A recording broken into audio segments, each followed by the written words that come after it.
के प्रारंभिक बिंदु, ठीक है, एक किरण दी है, उसके प्रारंभिक बिंदु पर 90 डिग्री के कोण की रचना कीजिए और कारण सहित रचना की पुष्टि कीजिए। ठीक है, तो हमें एक किरण दी होगी, उसका प्रारंभिक बिंदु दिया होगा, उस प्रारंभिक बिंदु पर हमें 90 डिग्री के कोण की रचना करनी है और कारण सहित अपनी रचना की पुष्टि करनी है। तो आइए रचना शुरू करते हैं हम। रचना के चरण, रचना का पहला चरण है प्रारंभिक बिंदु ए से। ठीक है, ये हो गया हमारा प्रारंभिक बिंदु ए। इससे एक किरण खींची हमने, किरण ए बी। ठीक है, अब रचना का दूसरा चरण, बिंदु ए को केंद्र मानकर, बिंदु ए को केंद्र मानकर किसी भी त्रिज्या का एक चाप लगाइए। ठीक है, लगा दिया हमने। जो हम मान लेते हैं कि किरण एबी को कहाँ पे प्रतिच्छेद करता है, काटता है, बिंदु सी पर। ठीक है, तो ये हो जाएगा हमारा बिंदु सी। अब आते हैं हम तीसरे चरण पे, बिंदु सी को केंद्र मानकर। ठीक है, बिंदु सी को केंद्र मानेंगे तो मतलब प्रकार का नुकीला हिस्सा बिंदु सी पर रखेंगे और उसी त्रिज्या का, जो हमने दूसरे चरण में त्रिज्या ली थी, उसी त्रिज्या का यानी कि एसी के बराबर एक चाप खींचिए। एक चाप खींचते हैं। ठीक है, जो चरण दो में खींचे गए चाप, ये लाल वाले चाप को, ठीक है, एक चाप खींचते हैं। जो लाल वाले चाप को चरण दो में जो चाप खींचा था उसको एक बिंदु पर प्रतिच्छेद करता है, उस बिंदु को हम मान लेते हैं बिंदु ई। ठीक है, तो ये हो गया हमारा चरण तीन। चरण चार भी बिल्कुल वैसा ही, चरण तीन की जगह यहाँ पर बिंदु ई को केंद्र मानकर बिंदु ई पर नुकीला हिस्सा रखेंगे प्रकार का और उसी त्रिज्या का, एसी के बराबर त्रिज्या जो कि हमने दूसरे चरण में ली थी। ठीक है, एक चाप खींचेंगे और वो चाप जो है चरण दो में खींचे गए चाप को, ठीक है, मान लेते हैं कहाँ पर प्रतिच्छेद करता है, बिंदु एफ पर प्रतिच्छेद करता है। तो ये हो गया हमारा बिंदु एफ। तो ये हो गया हमारा चौथा चरण। रचना का पांचवा चरण, ई और एफ को केंद्र मानकर। ठीक है, तो पहले तो ई को केंद्र मान लेते हैं, बिंदु ई को, और प्रकार का नुकीला हिस्सा रखेंगे बिंदु ई पर और उसी त्रिज्या का, जो हमने चरण दो में ली थी, एसी। ठीक है, एसी त्रिज्या का एक चाप खींचेंगे ऊपर की तरफ। ठीक है, अब बिंदु एफ पर प्रकार की नोक रखेंगे और उसी त्रिज्या का, एसी त्रिज्या का, जो हमने दूसरे चरण में ली थी, एक चाप खींचेंगे ऊपर की तरफ और मान लेंगे कि ये दोनों चाप एक दूसरे को बिंदु जी पर प्रतिच्छेद करते हैं। ठीक है, अब है रचना का छठा भाग, ए और जी से जाने वाली किरण ए जी खींचिए। ठीक है, तो ए और जी से जाने वाली किरण खींच दी हमने ए जी। अब जो कोण बी ए जी है, वही हमारा कोण बी ए जी जो है 90 डिग्री का अभिष्ट कोण होगा। ठीक है, तो ये हो गई रचना हमारे एक किरण के प्रारंभिक बिंदु पर 90 डिग्री के कोण की। अब हमें इस रचना की पुष्टि करनी है। आइए दोस्तों, अब हम रचना की पुष्टि करते हैं। ए और ई को मिलाइए, सी और ई को मिलाइए, ये मिला दिया हमने। अब आप देखिए, ए ई बराबर सी ई बराबर ए सी, ये तीनों भुजाएं आपस में बराबर होंगी रचना से। क्यों? क्योंकि जो ए ई है, ठीक है, और जो ए सी है, ठीक है, ए ई और ए सी, ये एक ही चाप पर स्थित बिंदु है, सी और ई। ठीक है, जो ए से खींचा था हमने, तो ये तो आपस में बराबर ही होंगे क्योंकि बराबर त्रिज्या होगी। और जो सी हमने लिया था, ठीक है, वो भी बराबर त्रिज्या का लिया था, एसी त्रिज्या का। तो ये तीनों आपस में बराबर होंगे। कैसे? रचना से। ठीक है, अब देखिए त्रिभुज सी ई में, ठीक है, इस त्रिभुज में, पीले वाले त्रिभुज में, इस त्रिभुज में तीनों भुजाएं बराबर हैं। तो ये त्रिभुज क्या होगा? एक समबाहु त्रिभुज होगा, क्योंकि हम जानते हैं कि समबाहु त्रिभुज की तीनों भुजाएं बराबर होती हैं। और हम ये भी जानते हैं कि समबाहु त्रिभुज का प्रत्येक कोण 60 डिग्री का होता है। तो इस त्रिभुज सीएई का भी सारे कोण कितने के होंगे? 60 डिग्री के। तो कोण सीएई बराबर कितना होगा? 60 डिग्री। तो कोण सीएई हमारा आ गया 60 डिग्री। ठीक है, कोण सीएई को ही हम कोण बीएई भी लिख सकते हैं, बिल्कुल लिख सकते हैं। तो कोण बीएई कितना होगा? 60 डिग्री। ठीक है, आगे बढ़ते हैं दोस्तों। ए और एफ को मिलाइए, ए और एफ को मिला दिया। एफ और ई को मिलाइए, एफ और ई को मिला दिया। अब दोस्तों, ए एफ, एफ ई और ए ई, ये तीनों भुजाएं आपस में बराबर होंगी रचना से, क्योंकि ये बराबर त्रिज्या वाले चाप हैं। ठीक है, बराबर त्रिज्या वाले चाप हैं ये तीनों, तो ये तीनों आपस में बराबर होंगे। अगर ये तीनों आपस में बराबर होंगे तो ये इनसे बनने वाला त्रिभुज, त्रिभुज ई एफ क्या होगा? हमारा एक समबाहु त्रिभुज होगा। त्रिभुज ई एफ हमारा जो हरा वाला त्रिभुज है वो होगा एक समबाहु त्रिभुज। और दोस्तों हम जानते हैं एक समबाहु त्रिभुज का प्रत्येक कोण कितना होता है? 60 डिग्री का। तो त्रिभुज ईएएफ के भी सभी कोण कितने के होंगे? 60 डिग्री के। तो कोण ईएएफ भी कितना होगा? 60 डिग्री। कोण ईएएफ भी हमें मिल गया 60 डिग्री। आगे बढ़ते हैं दोस्तों, जी और ई को मिलाइए और जी और एफ को मिलाइए। अब त्रिभुज ईएजी और त्रिभुज एफएजी में, त्रिभुज ईएजी नीला वाला त्रिभुज और त्रिभुज एफएजी लाल वाला त्रिभुज। ये बराबर एफ है, ये दोनों भुजाएं आपस में बराबर होंगी। क्यों? क्योंकि ये एक ही चाप की त्रिज्याएं हैं, ये वाले चाप की त्रिज्याएं हैं और ये भुजाएं हैं दोनों, तो हमने लिख दिया एस। एजी बराबर एजी, ये तो बराबर ही होना है क्योंकि ये बेनिस्ट है और ये भी भुजा है, तो हमने लिख दिया एस। जी बराबर जी एफ, जी और जी एफ आपस में बराबर होंगे। क्यों? क्योंकि ये समान त्रिज्या वाले चाप हैं और ये भी भुजा है, तो हमने लिख दिया एस। अब दोस्तों एस एस एस के नियम से क्या होगा? दोनों त्रिभुज सर्वांग सम होंगे। और हम जानते हैं दोस्तों, अगर एसएसएस के नियम से त्रिभुज सर्वांगसम है तो उनकी सर्वांगसमता का क्रम हम कैसे लिखते हैं? सभी तीनों भुजाओं के पहले पहले अक्षर को ले लेते हैं। तो एसएसएस के नियम से हम क्या पाएंगे कि त्रिभुज ईएजी सर्वांगसम होगा त्रिभुज एफएजी के। ठीक है, तो हमने लिख दिया त्रिभुज ईएजी सर्वांगसम त्रिभुज एफएजी के। हमने क्या किया, तीनों भुजाओं के पहले पहले अक्षर को ले लिया। ठीक है, किस नियम से? एसएसएस के नियम से। ठीक है, तो ये दोनों त्रिभुज हो गए हमारे सर्वांगसम। और दोस्तों हम जानते हैं कि अगर दो त्रिभुज सर्वांगसम है तो उनके संगत भाग भी बराबर होंगे, अर्थात उनके संगत कोण और संगत भुजाएं बराबर होंगी। तो यहाँ पर हम देखते हैं कि संगत कोण को हमने बराबर ले लिया है। किस नियम से? सीपीसीटी के नियम से। ठीक है, और हमने क्रम वही रखा जो त्रिभुज का क्रम है, ईएजी और एफएजी। तो कोण ईएजी ऊपर से टपका, ये बराबर होगा कोण एफएजी के, वो भी ऊपर से टपकेगा। ठीक है, ये दोनों कोण आपस में बराबर होंगे। दोस्तों कोण ईएजी ये वाला कोण, धन कोण एफएजी ये वाला कोण, ये दोनों कोण मिलके किसके बराबर होंगे? कोण ईएफ के। ठीक है, और कोण ईएफ कितना निकाला था अभी हमने? 60 डिग्री। तो कोण ईएफ की जगह तो हमने रख दिया 60 डिग्री। ठीक है, और ऊपर देखिए यहाँ पर कोण एफएजी किसके बराबर है? कोण ईएजी के। तो कोण एफएजी की जगह हम क्या रख देंगे? कोण ईएजी, तो वही रख दिया हमने। तो हमें मिला कोण ईएजी धन कोण ईएजी बराबर 60 डिग्री। कोण ईएजी धन कोण ईएजी हो जाएगा 2 गुणा कोण ईएजी, तो 2 गुणा कोण ईएजी बराबर 60 डिग्री। अब 2 नीचे चला जाएगा तो कोण ईएजी बराबर क्या मिलेगा हमें? 60 डिग्री बटा 2। ठीक है, 2 से भाग देंगे 60 को तो मिलेगा 30 डिग्री। कोण ईएजी हमें यहाँ मिल गया 30 डिग्री। तो कोण ईएजी हमारा आ गया 30 डिग्री। अब दोस्तों देखिए कोण बीएजी जो हमें निकालना था, कोण बीएजी ये किसके बराबर होगा? कोण बीएई, ये नीला वाला कोण, और कोण ईएजी। ठीक है, तो कोण बीएई हम निकाल चुके हैं कितना? 60 डिग्री। ठीक है, और कोण ईएजी भी अभी अभी हम निकाल चुके हैं कितना? 30 डिग्री। तो दोनों के मान रख देंगे हम, कोण बीएई की जगह रख देंगे हम 60 डिग्री, और कोण ईएजी की जगह रख देंगे हम 30 डिग्री। तो कोण बीएजी हो जाएगा हमारा 60 डिग्री धन 30 डिग्री। 60 और 30 मिलके कितने हो जाएंगे? 90। तो कोण बीएजी हमारा आ जाएगा 90 डिग्री। कोण बीएजी हमारा आ जाएगा 90 डिग्री। ठीक है, यही हमें सिद्ध करना था। तो हम कह सकते हैं इति सिद्धम। प्रश्न 2 में दोस्तों हमें कहा गया है एक द्विहीय किरण, ठीक है किरण है, के प्रारंभिक बिंदु पर 45 डिग्री के कोण की रचना कीजिए और कारण सहित रचना की पुष्टि कीजिए। दोस्तों प्रश्न 1 के वीडियो में हमने 90 डिग्री के कोण की रचना की थी। तो इस प्रश्न को हल करने के लिए हमने जो प्रश्न 1 में किया वो सब कुछ करना होगा। ठीक है, और 90 डिग्री का कोण बनाने के बाद उस कोण का समद्विभाजक बनाएंगे, जैसा कि हमने रचना 11.1 में किया था। तो 90 डिग्री के कोण का जब हम समद्विभाजक बनाएंगे तो हमें 45 डिग्री का कोण प्राप्त हो जाएगा। तो अगर आपने हमारा प्रश्न 1 का वीडियो नहीं देखा है तो उसे अवश्य देखें। आइए इस प्रश्न को हल करते हैं। रचना के चरण। तो रचना का पहला चरण है प्रारंभिक बिंदु ए से किरण ए बी खींचिए। ए बी किरण खींच दी हमने। चरण 2, ए को केंद्र मानकर, ठीक है, ए को केंद्र मानेंगे तो प्रकार का नुकीला हिस्सा ए पर रख दिया। ठीक है, कोई त्रिज्या लेकर एक चाप लगाएंगे। ठीक है, एक चाप लगा दिया हमने, ये हरे रंग का चाप, जो किरण ए बी को बिंदु सी पर प्रतिच्छेद करती है। ठीक है, बिंदु सी पर प्रतिच्छेद करती है। चरण 3, अब सी को केंद्र मानकर एक चाप लगाएंगे उसी त्रिज्या का। कौन सी त्रिज्या? एसी के बराबर, जो कि हमने चरण 2 में ली थी। ठीक है, उसी त्रिज्या का एक और चाप लगाएंगे, प्रकार को वैसे ही रखेंगे। ठीक है, ठीक है, जो कि चरण 2 में खींचे गए चाप, हरे रंग के चाप को प्रतिच्छेद करे। ठीक है, और दोनों चाप एक दूसरे को कहां प्रतिच्छेद करते हैं? बिंदु ई पर, ये हम मान लेते हैं। ठीक है, इसी प्रकार चरण 4 में बिंदु ई को केंद्र मानकर, ठीक है, तो प्रकार का नुकीला हिस्सा बिंदु ई पर रखा हमने। ठीक है, उसी त्रिज्या का जो चरण 2 में ली थी और चरण 3 में ली थी, उसी त्रिज्या का एक चाप लगाएंगे जो चरण 2 में लगाए गए चाप को प्रतिच्छेद करेगा। ठीक है, चरण 2 में लगाया गया चाप हरे रंग का चाप है। ठीक है, और मान लेते हैं ये दोनों चाप एक दूसरे को कहां प्रतिच्छेद करते हैं? बिंदु एफ पर प्रतिच्छेद करते हैं। आगे बढ़ते हैं दोस्तों। चरण 5, ई और एफ को केंद्र मानकर उसी त्रिज्या का जो पहले से दी गई थी चाप खींचते हैं। ठीक है, तो पहले ई को केंद्र मानेंगे, प्रकार का नुकीला हिस्सा ई पर रखा और उसी त्रिज्या का एक चाप लगा देंगे ऊपर की तरफ। फिर एफ को केंद्र मानेंगे, नुकीला हिस्सा एफ पर रखेंगे प्रकार का, और ऊपर की तरफ उसी त्रिज्या का एक चाप लगा देंगे। ठीक है, और मान लेते हैं ये दोनों चाप कहाँ प्रतिच्छेद करते हैं? बिंदु जी पर प्रतिच्छेद करते हैं। चरण 6, ए और जी से जाने वाली किरण ए जी खींचिए। ए और जी को मिलाने वाली एक किरण हमने ए जी खींच दी। चरण 7, मान लीजिए किरण ए जी चरण 2 में खींचे गए चाप को, मतलब हरे वाले चाप को बिंदु डी पर प्रतिच्छेद करती है। ठीक है, ये वाली जो किरण है हरे चाप को बिंदु डी पर प्रतिच्छेद करती है, ये हमने मान लिया। अब सी और डी को केंद्र मानकर, सी और डी को केंद्र मानकर और 1/2 सीधे से बड़ी त्रिज्या लेकर, ठीक है, सी और डी की लंबाई नाप लेंगे, उससे आधी से ज्यादा की त्रिज्या लेंगे। ठीक है, तो सी को केंद्र माना पहले हमने, और 1/2 सीधे से ज्यादा की त्रिज्या लेकर एक चाप खींचा।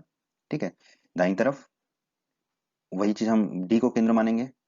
ठीक है, और उसी त्रिज्या का चाप खींचेंगे दाहिनी तरफ, और मान लेंगे कि ये दोनों चाप एक दूसरे को जहां प्रतिच्छेद करते हैं वो क्या है? हमारा बिंदु एच।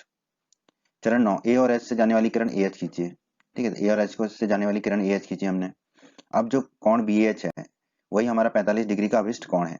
ठीक है, ये जो कोण है BH यही हमारा अभिष्ट कोण है। तो ये रचना हो गई। ठीक है, अब हमें इस रचना की पुष्टि करनी है। तो रचना वाला काम हमारा खत्म हो गया, अब हमें इस रचना की कारण सहित पुष्टि करनी है। आइए अब हम रचना की प्रामाणिकता करते हैं। ए और ई को मिलाइए, ए और ई को मिला दिया हमने। सी और ई को मिलाइए, सी और ई को मिला दिया हमने। अब आप देखिए ए ई सी और ए सी ये तीनों भुजाएं आपस में बराबर होंगी। क्यों? क्योंकि ये समान त्रिज्या वाले चाप हैं। ठीक है, ये एक ही त्रिज्या का चाप खींचे थे हमने, तो ये वो हैं तीनों, तो ये तीनों आपस में बराबर होंगे। ठीक है, तो त्रिभुज सी ए ई, ये जो पीला वाला त्रिभुज सी ए, ये क्या होगा? समबाहु त्रिभुज होगा। क्यों? क्योंकि इस त्रिभुज की तीनों भुजाएं बराबर लंबाई की हैं। ठीक है, और दोस्तों हम जानते हैं समबाहु त्रिभुज का प्रत्येक कोण 60 डिग्री का होता है। तो कोण सी ए ई ये भी 60 डिग्री का होगा। और कोण सी ए ई को ही हम कोण बी ए ई भी बोल सकते हैं। एक ही बात है, क्योंकि सी बिंदु ए बी किरण पर ही है। तो कोण बी ए ई बराबर 60 डिग्री। तो कोण बी ए ई हमारा आ गया 60 डिग्री का। आगे बढ़ते हैं दोस्तों, ए और एफ को मिलाइए। तो ए और एफ को मिला दिया हमने। एफ और ई को मिलाइए, एफ और ई को मिला दिया। अब देखिए ए एफ, एफ ई और ए ई ये तीनों भुजाएं आपस में बराबर होंगी। क्यों? क्योंकि ये समान त्रिज्या वाले चाप थे। ठीक है, तो त्रिभुज ई एफ, ठीक है, ये जो हरा वाला त्रिभुज ई एफ ये क्या होगा? समबाहु त्रिभुज होगा। क्यों? क्योंकि इस त्रिभुज की तीनों भुजाओं की लंबाई बराबर है। और दोस्तों हम जानते हैं समबाहु त्रिभुज का प्रत्येक कोण 60 डिग्री का होता है। तो कोण ई एफ बराबर कितना होगा? 60 डिग्री। कोण ई एफ भी कितने का होगा? 60 डिग्री का होगा। आइए दोस्तों आगे बढ़ते हैं हम। जी और ई को मिलाइए, जी और ई को मिला दिया। जी और एफ को मिलाइए, जी और एफ को मिला दिया। अब त्रिभुज ये जी, ये नीला वाला त्रिभुज ये जी और लाल वाला त्रिभुज एफ ए जी। त्रिभुज ये जी और त्रिभुज एफ ए जी में देखते हैं सर्वांग समता का कौन सा नियम लगेगा। ये बराबर एफ ए, ये और एफ ए आपस में बराबर हैं ये दोनों भुजाएं। क्यों? क्योंकि ये एक ही चाप की त्रिज्याएं हैं। कौन सा चाप? ये हरा वाला चाप, इस चाप की त्रिज्याएं हैं दोनों। ठीक है, तो ये और एफ ए आपस में बराबर होंगे और ये भुजाएं हैं, तो हमने लिख दिया एस। उसी प्रकार एजी बराबर एजी, तो वो तो होना ही है क्योंकि ये ओबेनिस्ट है, ओबेनिस्ट तो बराबर ही होता है। तो ये भुजाएं तो हमने एस लिख दिया। अब जी बराबर जी एफ, जी और जी एफ आपस में बराबर होंगे। क्यों? क्योंकि ये समान त्रिज्या वाले चाप हैं। ठीक है, जो हमने ई और एफ से खींचे थे। ये भी भुजाएं है तो हमने एस लिख दिया। अब एस एस एस के नियम से ये दोनों त्रिभुज सर्वांग सम होंगे। अब सर्वांग समता का क्रम क्या होता है एस एस एस के नियम में? हर तीनों भुजाओं के हम पहले पहले अक्षर को ले लेते हैं दोनों तरफ। तो बाईं तरफ पहले पहले अक्षर को लेंगे तो क्या मिलेगा? ई ए जी। दाईं तरफ पहले पहले अक्षर को लेंगे तो क्या मिलेगा? एफ ए जी। तो हम कह सकते हैं कि त्रिभुज ई ए जी सर्वांग सम होगा त्रिभुज एफ ए जी के। किस नियम से? एस एस एस के नियम के द्वारा ये दोनों त्रिभुज सर्वांग सम होंगे। अब ये दोनों त्रिभुज सर्वांग सम हो गए तो इनके संगत भाग भी बराबर होंगे। किस नियम से? सीपीसीटी के नियम से। सर्वांग सम त्रिभुजों के संगत भाग बराबर होते हैं, तो उनके संगत कोण भी बराबर होंगे। तो ये इसी क्रम में, जिस क्रम में हमने त्रिभुज का क्रम लिखा है उसी क्रम में कोण लिख लिया हमने। कोण ई ए जी बराबर कोण एफ ए जी। तो ये ऊपर से टपका कोण ई ए जी और ऊपर से टपका कोण एफ ए जी, ये दोनों कोण जो है आपस में बराबर होंगे। आगे बढ़ते हैं। तो देखिए कोण ये जी, ये ऊपर से टपका कोण ये जी धन एफ ए जी, कोण एफ ए जी भी ऊपर से टपका, ये दोनों कोण किसके बराबर होंगे? कोण ई एफ के। ठीक है, और कोण ई एफ हमने अभी अभी कितना निकाला था? 60 डिग्री। तो कोण ई एफ की जगह हम रख देंगे 60 डिग्री। अब आप देखिए ऊपर सीपीसीटी के नियम में हमने क्या निकाला था? कोण एफ ए जी किसके बराबर निकाला था? कोण ई ए जी के। तो यहाँ पर कोण एफ ए जी की जगह हम रख देंगे कोण ई ए जी। तो हमें हमें क्या मिलेगा? कोण ई ए जी धन कोण ई ए जी बराबर 60 डिग्री। कोण ई ए जी धन कोण ई ए जी हो जाएगा 2 गुणा कोण ई ए जी बराबर 60 डिग्री। अब 2 को नीचे ले जाएंगे तो हमें मिलेगा कोण ई ए जी बराबर 60 डिग्री बटा 2। 2 से भाग देंगे 60 में, तो दोस्तों कितना आएगा? 30। तो कोण ई ए जी बराबर हमारा आ जाएगा 30 डिग्री। ठीक है, तो कोण ई ए जी हो गया हमारा 30 डिग्री। अब आप देखिए कोण बी ए जी, ये वाला कोण, कोण बी ए जी, ठीक है, ये किसके बराबर होगा? कोण बी ए धन कोण ई ए जी। ठीक है, इन दोनों कोणों के योग के बराबर होगा। ठीक है, कोण बी ए हमने निकाला था 60 डिग्री और कोण ई ए जी अभी अभी हमने निकाला है 30 डिग्री। तो दोनों के मान रख देंगे। तो कोण बी ए जी बराबर क्या हो जाएगा? बी ए की जगह रख दिया 60 डिग्री और ई ए जी की जगह रख दिया 30 डिग्री। 60 धन 30 कितना हो जाएगा? 90। तो कोण बी ए जी हमारा आ जाएगा 90 डिग्री। कोण बी ए जी हमारा आ जाएगा 90 डिग्री।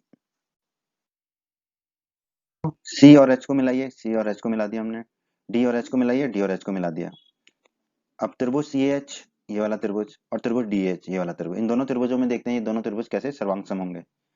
सी ए बराबर डी ए, सी ए और डी ए आपस में बराबर होंगे। क्यों? क्योंकि ये एक ही चाप की त्रिज्याएं हैं। कौन सा चाप? ये हरा वाला चाप, इसी चाप की त्रिज्याएं हैं दोनों।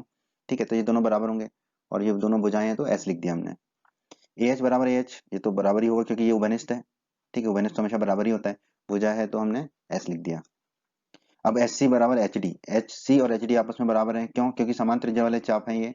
सी और डी से हमने समान त्रिज्या के चाप लगाए थे जो एच पर प्रतिच्छेद कर रहे थे। ठीक है, तो ये भी भुजा है तो हमने एस लिख दिया। अब एस एस एस के नियम से ये दोनों त्रिभुज सर्वांग सम होंगे। तो इनका क्रम क्या होगा सर्वांग समता का? एस एस एस का अगर नियम लग रहा है तो तीनों भुजाओं के पहले पहले अक्षर को ले लेंगे। तो ये ले लिया हमने पहले पहले अक्षर को, तो हो गया CAH, सर्वांग सम होगा। दाईं तरफ भी पहला पहला अक्षर लेंगे तो DAH। तो हम कह सकते हैं कि त्रिभुज CAH सर्वांग सम होगा त्रिभुज DAH के। किस नियम से? SSS के नियम से। ये दोनों त्रिभुज आपस में सर्वांग सम होंगे। ठीक है, अब ये दोनों त्रिभुज आपस में सर्वांग सम हो गए तो इनके संगत भाग भी बराबर होंगे, यानी कि संगत कोण भी बराबर होंगे। तो उसी क्रम में हमने संगत कोण ले लिए, कोण CH और कोण DH, ये दोनों आपस में क्या होंगे? बराबर। किस नियम से? CPCT के नियम से। CH और कोण DH बराबर है, ये अभी निकाला हमने। अब आप देखिए कोण CH धन कोण DH, ये दोनों कोण मिलके किसके बराबर होंगे? कोण BAG के। और कोण BAG अभी अभी हमने निकाला था थोड़ी देर पहले, कितना था? 90 डिग्री। तो कोण BAG की जगह क्या रख देंगे हम? 90 डिग्री। तो हमने कोण BAG की जगह रख दिया 90 डिग्री। ठीक है, अब आप देखिए कोण DH किसके बराबर है? कोण CH के। तो कोण DH की जगह यहाँ पे रख देंगे हम कोण CH। तो हमारा आएगा कोण CH धन कोण CH बराबर 90 डिग्री। कोण CH धन कोण CH क्या होगा? 2 गुना कोण CH बराबर हो गया 90 डिग्री। अब ये 2 नीचे चला जाएगा तो होगा कोण CH बराबर 90 डिग्री बटा 2। 2 से भाग देंगे 90 में तो कितना मिलता है? 45। तो कोण CH हमें मिलेगा 45 डिग्री। तो कोण CH हमें मिल गया 45 डिग्री। और कोण BH भी कितना होगा? 45 डिग्री, क्योंकि कोण CH और कोण BH एक ही चीज है। क्यों? क्योंकि जो बिंदु C है वो किरण AB पर ही स्थित है।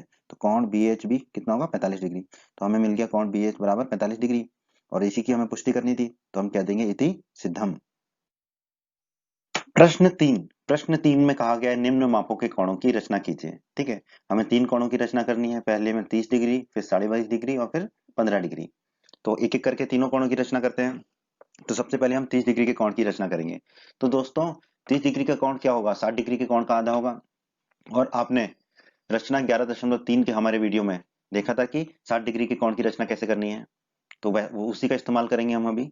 और फिर रचना 11.1 के वीडियो में हमने दर्शाया था कि कैसे किसी भी कोण के समद्विभाजक की रचना करनी है। तो अगर हम 60 डिग्री के कोण के समद्विभाजक की रचना कर देंगे तो 60 डिग्री का कोण का समद्विभाजक क्या होगा? 30 डिग्री। तो हमें मिल जाएगा 30 डिग्री। तो हम रचना 11.3 और रचना 11.1 को इस्तेमाल करने वाले हैं प्रश्न के पहले भाग को हल करने के लिए। आइए चलते हैं। रचना का पहला भाग, प्रारंभिक बिंदु ए से किरण ए बी खींचे, तो वो हमने खींच दी। ए को केंद्र मानकर तो ए पर प्रकार की नोक रखेंगे और कोई त्रिज्या लेके एक चाप लगा देंगे, ये हरा चाप। और मान लेते हैं कि ये किरण ए बी को कहाँ प्रतिच्छेद करा? ये चाप बिंदु सी पर। अब चरण 3, बिंदु सी को केंद्र मानेंगे, प्रकार का नुकीला हिस्सा बिंदु सी पर रख देंगे और उसी त्रिज्या का, जो हमने चरण 2 में ली थी त्रिज्या, उसी त्रिज्या का एक चाप खींचेंगे और वो चरण 2 वाले चाप को प्रतिच्छेद करेगी। ठीक है, तो वो जहां पे भी दोनों चाप प्रतिच्छेद कर रहे हैं उसको हम मान लेंगे बिंदु डी। अब सी और डी को केंद्र मानकर, ठीक है, तो पहले सी को केंद्र मानेंगे तो प्रकार की नोक रख दी सी पर और त्रिज्या कितनी लेंगे? सी और डी के आधे से ज्यादा। ठीक है, तभी हमें जो है समद्विभाजक मिलेगा।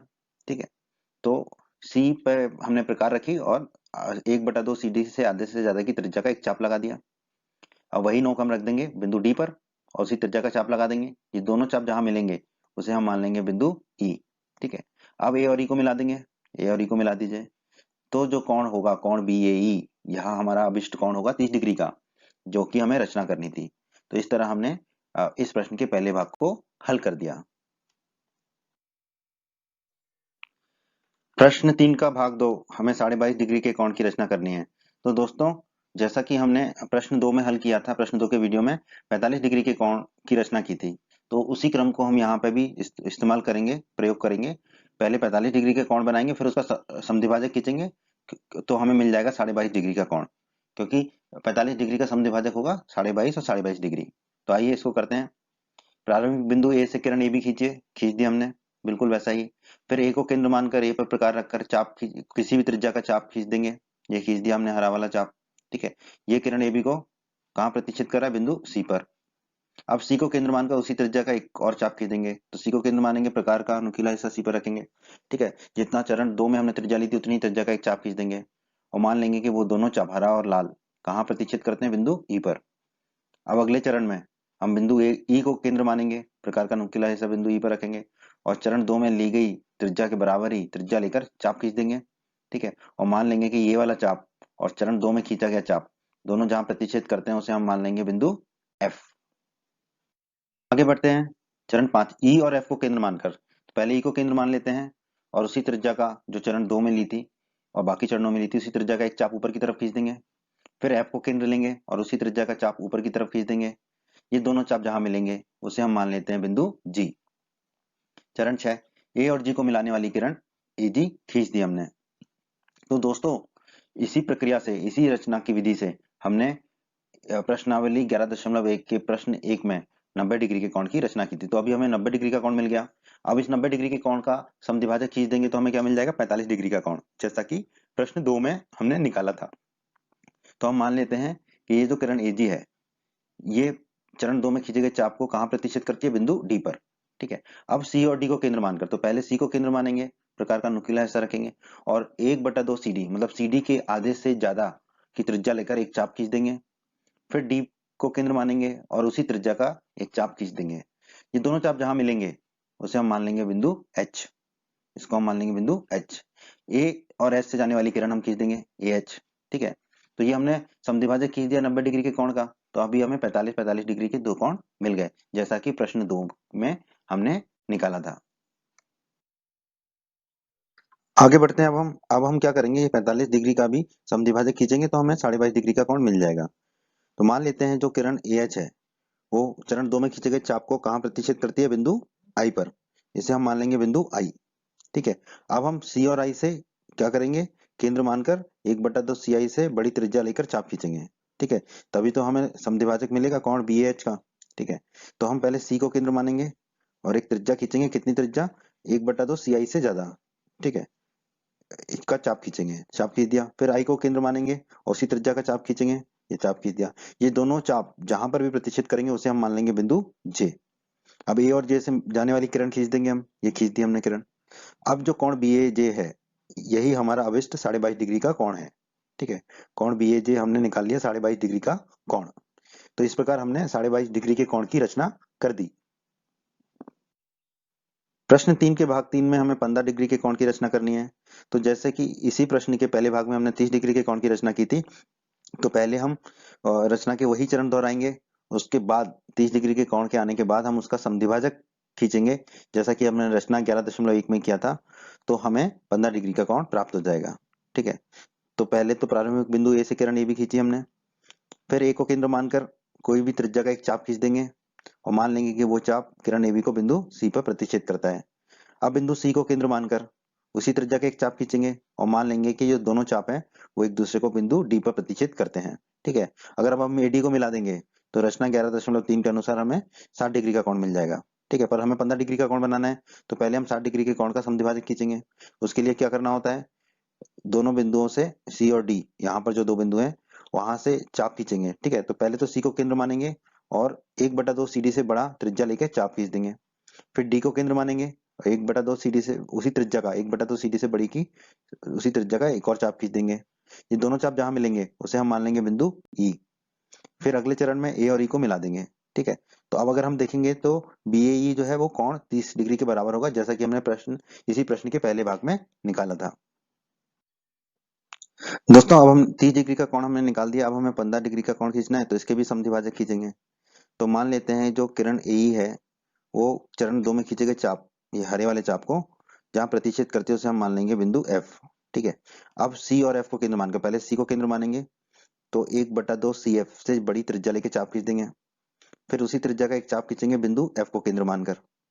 ठीक है। ये दोनों चाप जहां मिलेंगे उसे हम मान लेंगे बिंदु जी। अब ए और जी से जाने वाली किरण ए जी खींच देंगे। तो जो कोण बी ए जी है यही हमारा अविष्ट 15 डिग्री का कोण होगा। तो इस प्रकार हमने 15 डिग्री के कोण की रचना कर ली। प्रश्न 4, प्रश्न 4 में कहा गया है निम्न कोणों की रचना कीजिए और चांदे द्वारा मापकर पुष्टि कीजिए। तो प्रश्न 4 में हमें तीन कोण दिए गए हैं, 75 डिग्री का, 105 डिग्री का और 135 डिग्री का। तो हमें इन तीनों कोणों की रचना करनी है और फिर उसके पश्चात उसके बाद चांदे द्वारा मापकर पुष्टि करनी है कि ये कोण उतने के ही बने या नहीं। तो आइए सबसे पहले हम प्रश्न 4 के भाग 1 को हल करते हैं। ठीक है। तो दोस्तों जैसा कि आप जानते हैं कि 75 डिग्री का कोण जो है वो किसके बीच में होगा, 60 और 90 के बीच में होगा। ठीक है। और 60 और 90 को जोड़कर अगर हम 2 से भाग दें तो हमें 75 ही मिलता है, क्योंकि 60 और 90 कितना होता है, 150। 150 में 2 का भाग देंगे तो मिलेगा 75। तो हम कह सकते हैं जो 75 डिग्री का कोण है वो 60 डिग्री के कोण का और 90 डिग्री के कोण का समद्विभाजक होगा। ठीक है। तो इसे बनाने का तरीका पहले समझ लेते हैं, फिर हम इसकी रचना करेंगे। पहले हम 60 डिग्री का कोण बनाएंगे, फिर हम 90 डिग्री का कोण बनाएंगे और इसके बाद इन दोनों कोणों का, जैसे कि यहाँ पे लाल और नीली किरण है, उसका समद्विभाजक खींचेंगे। और वही समद्विभाजक हमारा अभिष्ट कोण होगा, ठीक है, 75 डिग्री का। ठीक है, आइए अब हम इसकी रचना करते हैं।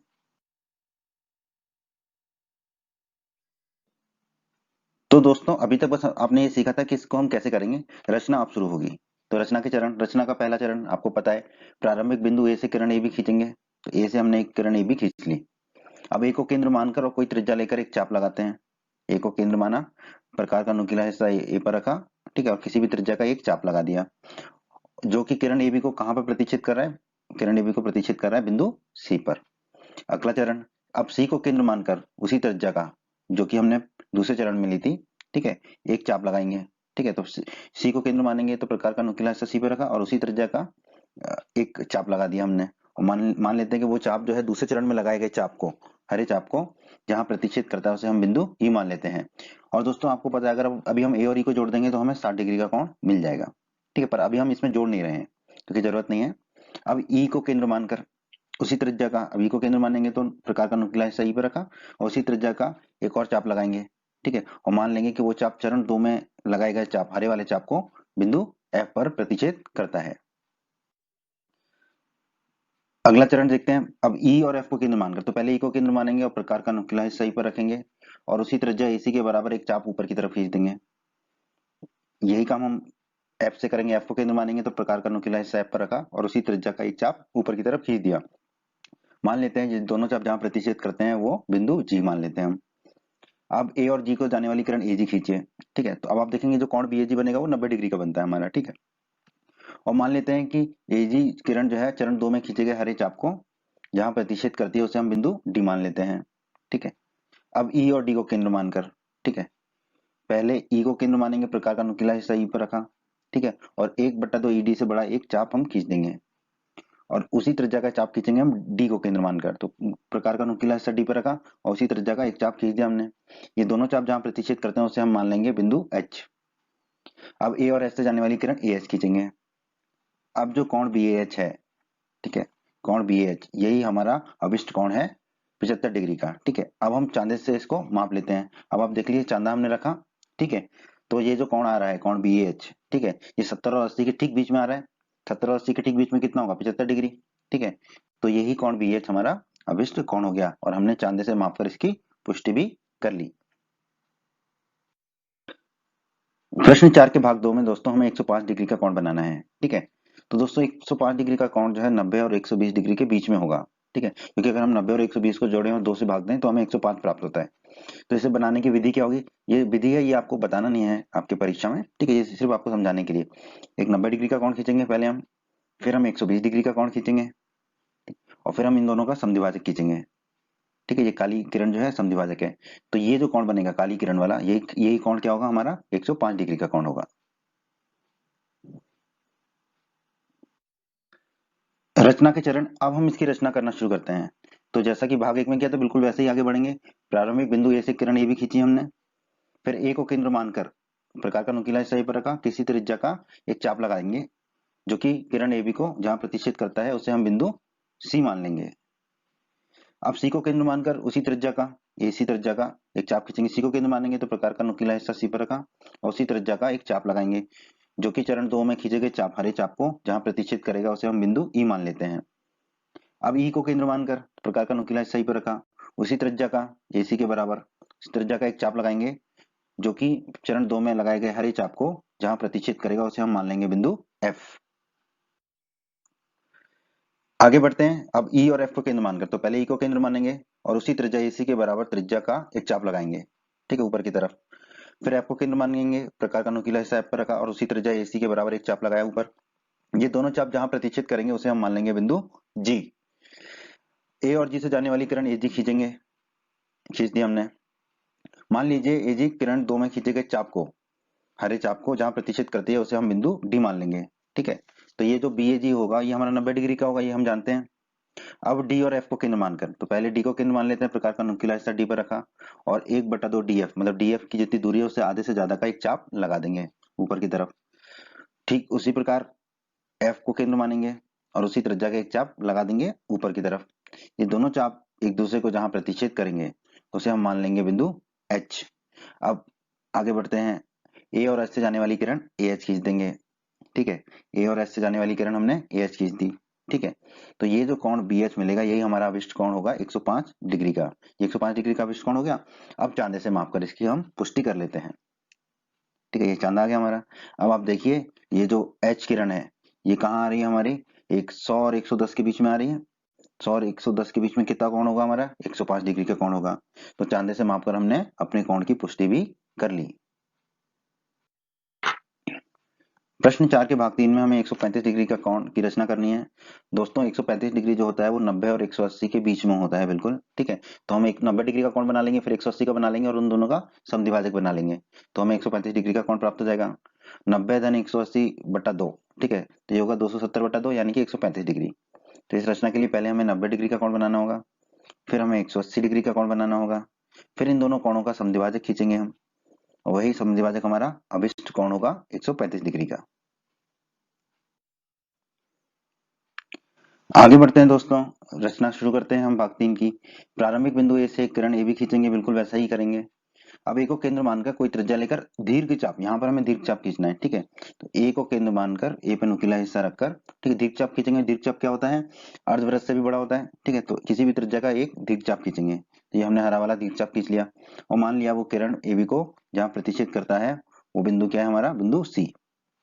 अब सी को केंद्र मानकर उसी त्रिज्या का एक चाप खींचेंगे जो पहले ली थी। ठीक है, एसी के बराबर चाप खींचेंगे, सी को केंद्र मानेंगे, नुकीला हिस्सा सी पर रखा प्रकार का और चाप खींचा और मान लिया कि वो दूसरे चरण में खींचे गए हरे चाप को जहां प्रतिच्छेद करता है उसे हमने बिंदु ई मान लिया। तो ए और ई को जोड़ देंगे तो 60 डिग्री मिल जाएगा, पर अभी हम नहीं जोड़ रहे हैं उसको। फिर ई को केंद्र मानकर उसी त्रिज्या एसी के बराबर एक चाप खींचेंगे, तो ई पर नुकीला हिस्सा रखा प्रकार का और चाप खींचा और मान लिया कि वो चरण 2 में खींचे गए हरे चाप को जहां प्रतिच्छेद करता है उसे हमने मान लिया बिंदु एफ। अगर हम ए और एफ को जोड़ देंगे अभी तो बी एफ हमें मिल जाएगा 120 डिग्री, पर वो हमें अभी करना नहीं है इसमें, ये बस हमें याद रखने के लिए है। आगे बढ़ते हैं दोस्तों, पहले हम 90 डिग्री के कोण की रचना करते हैं। तो उसके लिए ई को केंद्र मानेंगे पहले और एसी जो त्रिज्या पहले ली थी उसी त्रिज्या का एक चाप ऊपर की तरफ लगा देंगे।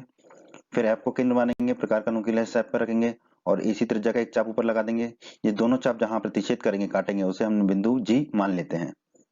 अब ए और जी से जाने वाली किरण एजी खींचेंगे। ठीक है, तो यहाँ पे हमें कोण भी एजी 90 डिग्री मिल जाएगा, पर हम उसे दिखाएंगे नहीं अभी। ठीक है, और मान लेते हैं कि किरण एजी जो है वो चरण 2 वाले हरे चाप को जहां प्रतिच्छेद करती है उसे हम बिंदु डी मान लेंगे। अब एबी की विपरीत दिशा दिशा में बढ़ी हुई किरण खींचेंगे। ठीक है, तो एबी की विपरीत दिशा में हमने ये लाल रंग की किरण खींच दी। ठीक है, अब मान लेते हैं विपरीत दिशा में बढ़ी हुई ये किरण जो है चरण 2 में खींचे गए चाप हरे चाप को जहां प्रतिच्छेद करती है उसे हम बिंदु एच मान लेंगे। ठीक है, तो जो कोण बी एच है वो 180 डिग्री का है। तो अब हमें 90 डिग्री और 180 डिग्री के कोण का समद्विभाजक खींचना है। उसके लिए हम क्या करेंगे, डी और एच को केंद्र मानकर पहले डी को केंद्र मानेंगे, प्रकार का नुकीला हिस्सा डी पर रखेंगे और 1/2 डी एच से ज्यादा की त्रिज्या का चाप लगा देंगे। फिर एच को केंद्र मानेंगे, प्रकार का नुकीला हिस्सा एच पर रखेंगे और उसी त्रिज्या का एक चाप लगा देंगे। ये दोनों चाप जहां प्रतिच्छेद करेंगे उसे हम मान लेंगे बिंदु आई। ए और आई से जाने वाली किरण ए आई खींचेंगे। अब जो कोण बी ए आई है वही हमारा 135 डिग्री का अभिष्ट कोण है। अब हमें कहा गया चांदे से माप कर इसकी पुष्टि कीजिए। चांदा आ गया हमारा।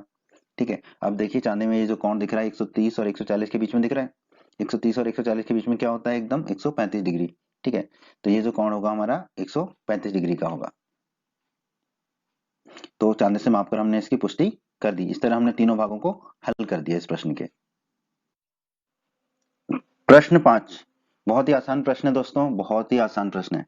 एक समबाहु त्रिभुज की रचना कीजिए जब इसकी एक भुजा दी हो तथा कारण सहित रचना कीजिए। ठीक है, तो हमें एक भुजा दी होगी उसके बाद उस भुजा के हिसाब से हमें एक समबाहु त्रिभुज की रचना करनी है। दोस्तों हम जानते हैं समबाहु त्रिभुज के सभी कोण 60 डिग्री के होते हैं और सभी भुजाएं बराबर होती हैं। ठीक है, देख लेते हैं एक त्रिभुज की एक भुजा हमें दी है एबी और हमें क्या करना है, एक समबाहु त्रिभुज एबीसी की रचना करनी है। ये हमें इस प्रश्न में करना है। रचना के चरण, आइए दोस्तों अब हम समबाहु त्रिभुज की रचना करते हैं। दी गई लंबाई के बराबर रेखाखंड ए बी खींचिए। दी हुई लंबाई के बराबर हमने रेखाखंड ए बी खींच दिया। अब ए और बी को केंद्र मानकर पहले ए को केंद्र मानेंगे, नुकीला हिस्सा प्रकार का ए पर रखा और ए बी त्रिज्या का चाप लगाएंगे। ए बी त्रिज्या का चाप लगा दिया नीला वाला। अब बी को केंद्र मानेंगे, प्रकार का नुकीला हिस्सा बी पर रखा और ए बी त्रिज्या का चाप लगा दिया ये लाल वाला। और ये दोनों चाप जहां प्रतिच्छेद करेंगे उसे हम मान लेंगे बिंदु सी। अगला चरण, ए और सी को मिलाइए, मिला दिया। बी और सी को मिलाइए, मिला दिया। तब त्रिभुज एबीसी ही हमारा क्या होगा, अभिष्ट समबाहु त्रिभुज होगा। त्रिभुज एबीसी जो बना है यहाँ पर वही क्या है, हमारा अभिष्ट समबाहु त्रिभुज है। तो दोस्तों बहुत आसान रचना थी, रचना हो गई। अब हम इसकी कारण बताएंगे, प्रामाणिकता को सिद्ध करेंगे। आइए अब जल्दी से हम इसकी रचना की प्रामाणिकता कर लेते हैं। ए बी बराबर ए सी, ए बी और ए सी आपस में बराबर है, क्यों? क्योंकि ये एक ही चाप की त्रिज्याएं हैं, ये नीले वाले चाप की त्रिज्याएं हैं दोनों। उसी प्रकार ए बी बराबर बी सी, ए बी और बी सी भी बराबर है, क्यों? ये भी एक ही चाप की त्रिज्याएं हैं। कौन सा चाप? लाल वाला चाप। ठीक है। अब आप देखिए ए बी ए सी के बराबर है और ए बी बी सी के भी बराबर है, तो हम लिख सकते हैं ए बी बराबर ए सी बराबर बी सी। ये तीनों भुजाएं बराबर हैं। और यदि किसी त्रिभुज की तीनों भुजाएं बराबर हो तो वो त्रिभुज क्या होता है? समबाहु त्रिभुज होता है। तो हम कह सकते हैं कि त्रिभुज एबीसी क्या है, हमारा समबाहु त्रिभुज है। और यही हमें प्रमाणित करना था। तो इसी प्रकार हमारा प्रश्न 5 भी हल हो गया।